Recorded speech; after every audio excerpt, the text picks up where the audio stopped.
So today in this video I'm going to talk about the often forgotten effect of the Irish potato famine in Ireland's most northerly province, Ulster. Ulster, as I said, is Ireland's most northerly province. There are 9 counties in Ulster, including Antrim, Down, Derry, Armagh, Tyrone, Famine, Donegal, Monaghan and Cavan.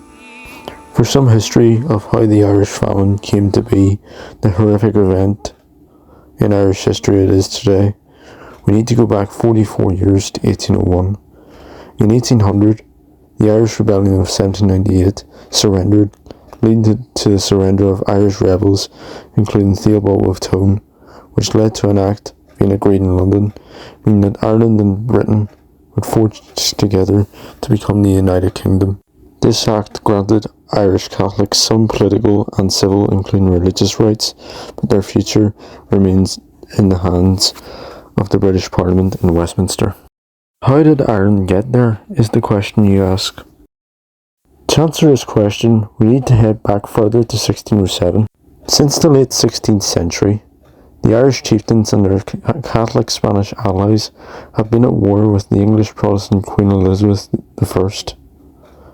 In 1607, Irish chieftains, including Hugh O'Neill, Earl of Tyrone, leader of Clan O'Neill, also known as Red Hugh,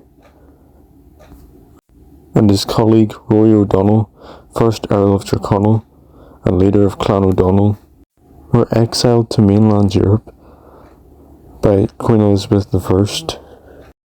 So then, Ulster was left without a leader, which led to King James I considering something that would change the course of our British and Irish history. Many companies in England, most specifically London, backed many plantations by different English monarchs in North America before.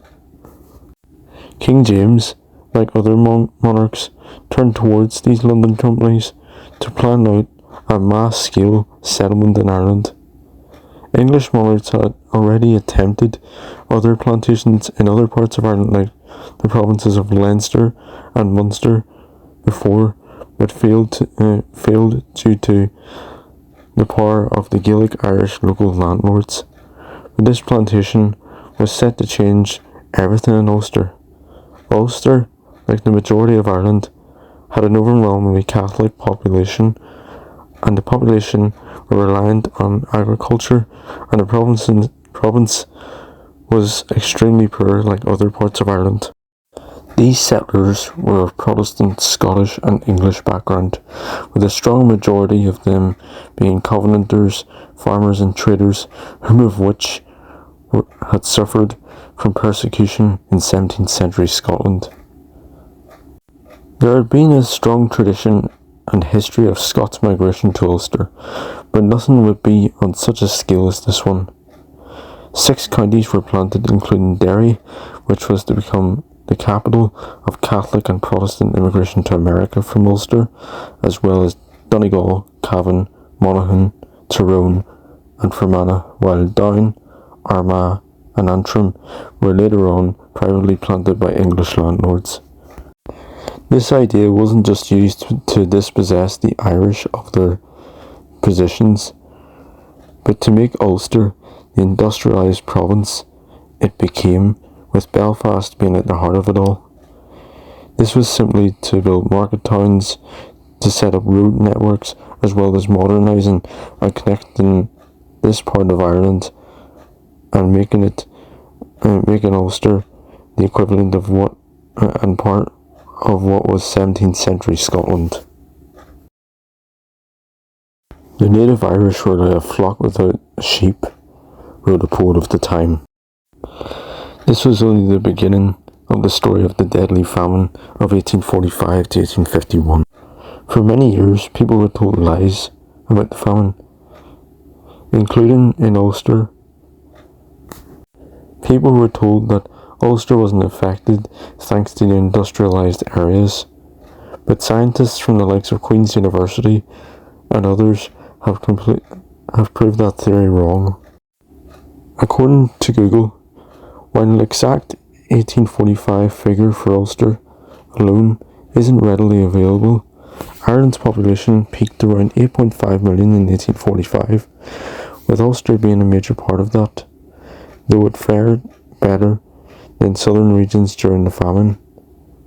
The 1841 census recorded Ireland's population at about 8.2 million, showing rapid growth before the famine hit. There is a perfect example of why that theory has been debunked. This demographic map of famine-swept counties that I made not too long ago, and is one of the best examples of just how badly Ulster and the rest of Ireland was impacted. The green shows the counties that had less impact, and that only includes 3 counties, which are Antrim, Down, Dublin and Wexford. Actually 4, which are around 0 to 5% of the population, and that including deaths and immigration. While the yellow shows a 10 to 20% decrease in population, counties shown in light red and dark red show a 20 to 30% decrease in population, and a decrease of over 30%, and many of the light red and all yellow counties are in Ulster. On the 9th of September 1845, Lady Londonderry received a message from the local potato field in Tarnlough, County Antrim, saying that an odd-looking fungus had been reported within the potato crops. These crops had been imported from North America and had brought the fungus with them. They discovered later on. At the same time Lady Londonderry was reading this message, many farms across Ireland, big, medium and small, were reporting the same thing. A reporter from the Belfast-based newspaper, the Northern Whig, came up to see what was going on. He reported back to his readers, saying how horrific it looked. Many workhouses were set up, with some Ulster ones being based in Donegal, Derry, Belfast, and the once important industrial town of Newtownards in North County Down. In mainland Europe, many of the empires, such as the Spanish empires and others, helped out strongly when other parts of their global empire were going through famines or disease. Britain, on the other hand, didn't follow the same examples and let the Irish starve to death and suffer from disease such as cholera, which affects the kidneys. Belfast during the 1840s and 1850s saw a massive amount of people moving in from the impacted area, mostly around western parts of the cities, where they set up markets and shops, but also they brought disease with them, leading to a massive decrease in Belfast's population in the late 1840s, therefore bringing the massive cholera outbreak in Belfast of 1855. And that is the information I know about the famine impact in Ulster in the 1840s, 1850s.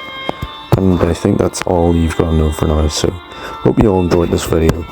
I certainly enjoyed making it, and it took me a while to edit it and do the voiceovers and everything.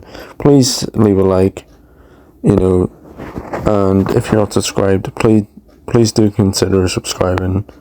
Click the notification bell, and thank you for watching.